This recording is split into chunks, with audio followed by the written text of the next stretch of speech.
The year was 1964. The Beatles were topping the charts. The world was introduced to the Ford Mustang, and nothing would ever be the same. This wasn't just another car. This was a revolution on four wheels. Ford tapped into something special, a yearning for affordable performance wrapped in a stylish package, and boy did they deliver! The first Mustang, launched in April 1964 as a 1964.5 model, was an instant sensation. Available in both coupe and convertible body styles, it offered a range of engine options to suit every taste. From the thrifty six-cylinder to the potent 289 cubic inch V8, there was a Mustang for everyone. It was sporty, it was stylish, and it was affordable. What more could you ask for? The design was pure 1960s cool.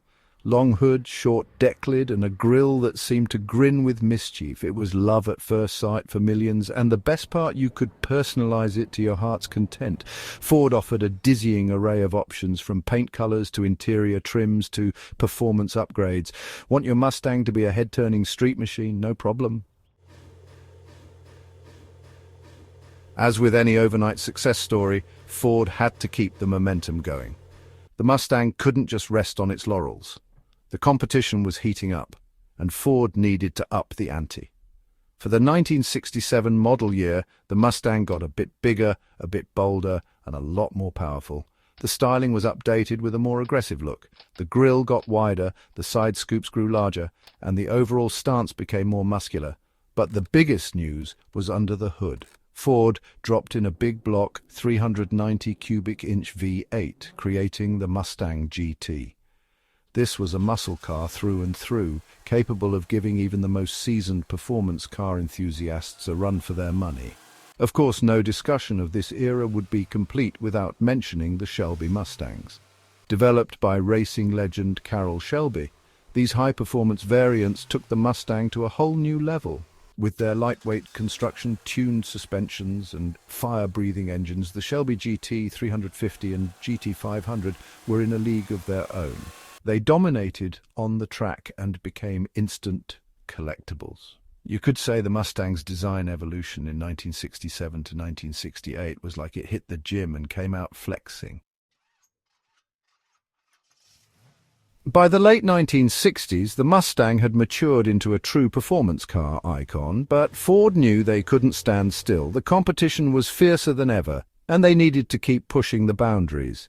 The 1969 and 1970 Mustangs were arguably the pinnacle of the classic Mustang design. They were longer, lower, and wider than their predecessors, giving them an even more aggressive and imposing presence. New styling cues like the iconic Mach 1 fastback roofline and the menacing front grille with its quad headlights gave these Mustangs a distinct look that screamed performance. Underneath the skin, Ford continued to offer a wide range of engine options, from the economical six-cylinder to the monstrous 428 cubic inch Cobra Jet Vive 8. There was a Mustang for everyone, whether you were looking for a stylish cruiser or a tire-smoking monster. These were the golden years of the muscle car era, and the Mustang was at the forefront of the pack. And let's be honest, with those bold design choices, it was like Ford decided to give the Mustang a personality as loud as its engine. The Pinto Stang era, 1971 to 1973. The early 1970s were a turbulent time for the American auto industry.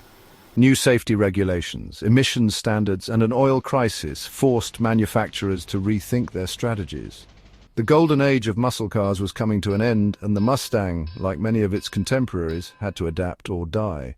The 1971 Mustang was a radical departure from its predecessors. It was bigger, heavier, and, dare I say it, a bit softer. Gone were the big block V80s, replaced by more fuel-efficient engines.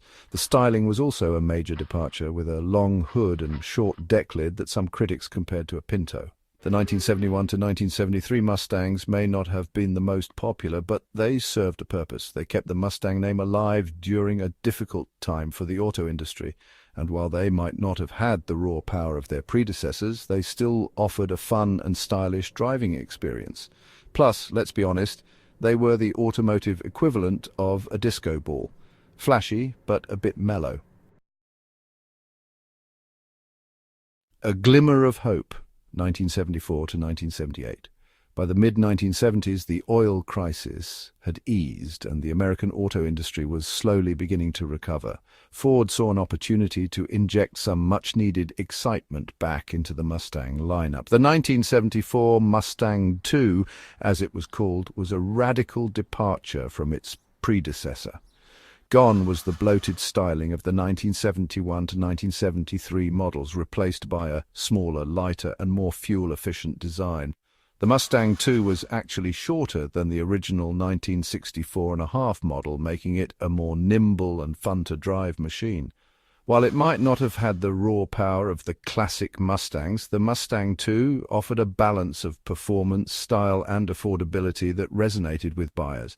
It was a sales success, proving that there was still a place for a sporty, affordable coupe in the American market.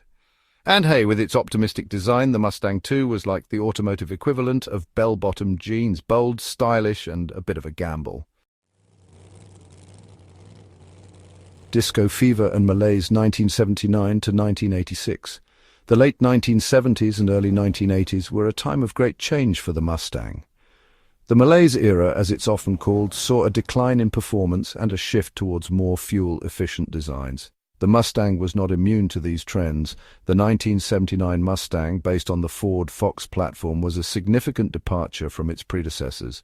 It was larger and heavier than the Mustang II, and its styling reflected the angular design language of the era. While it lacked the raw power of its predecessors, the Fox body Mustang offered a good balance of performance, handling, and fuel economy. It was also available with a variety of engines, including a new turbocharged four-cylinder, which was a first for the Mustang. The Fox body Mustang may not have been a muscle car in the traditional sense, but it was a capable and stylish performer that laid the foundation for the Mustang's resurgence in the years to come, and let's not forget its funky design, perfect for those who wanted their car to match their disco moves. The Fox body years, 1987 to 1993. By the late 1980s, the Mustang was back on track. The Fox body platform had proven to be a versatile and capable foundation, and Ford continued to refine and improve the Mustang with each passing year. The 1987 Mustang received a significant facelift with updated styling that gave it a more modern and aerodynamic look. Under the hood, Ford introduced a new 5-liter V8 engine, which quickly became a favorite among enthusiasts. With its potent power plant, balanced handling, and affordable price tag, the Fox body Mustang became a legend on the street and the track. It was a favorite among drag racers, road racers, and weekend warriors alike. The Fox body Mustang proved that you didn't need a big budget to have a lot of fun behind the wheel, and let's be honest, its rebellious design was like the automotive equivalent of a mullet: business in the front, party in the back. Evolving for a new millennium, 1994 to present. The 1990s ushered in a new era for the Mustang. The Fox body platform, which had served the Mustang well for over a decade, was finally retired, replaced by a new platform known as the SN95. The 1994 Mustang, with its sleek, rounded styling, was a radical departure from its boxy predecessor. It was a more mature and refined Mustang, but it was still a driver's car at heart. Under the hood, the 5-liter V8 was gone, replaced by a more modern 4.6-liter V8. The SN95 Mustang was a hit with buyers, and it helped to keep the Mustang legend alive and well into the 21st century. Since then, the Mustang has continued to evolve, with each new generation building on the success of its predecessors. From the retro-inspired design of the 5th-generation Mustang to the high-tech performance of the current 6th-generation model, the Mustang has never been better. And who knows, maybe one day it'll come with a flux capacitor.